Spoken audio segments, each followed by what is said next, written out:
Hi everyone, so just completed a stereo upgrade on a 2022 VW Crafter.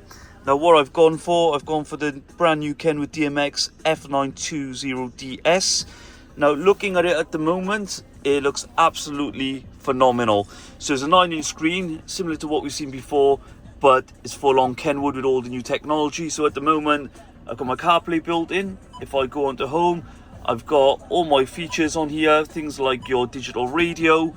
I can put my HDMI on, I can mirror my phone, but I'm going to go on CarPlay on this one. I've got my music playing, and I've got all my maps working. Good thing as well, everything's been integrated, so steering wheel control, that works fine.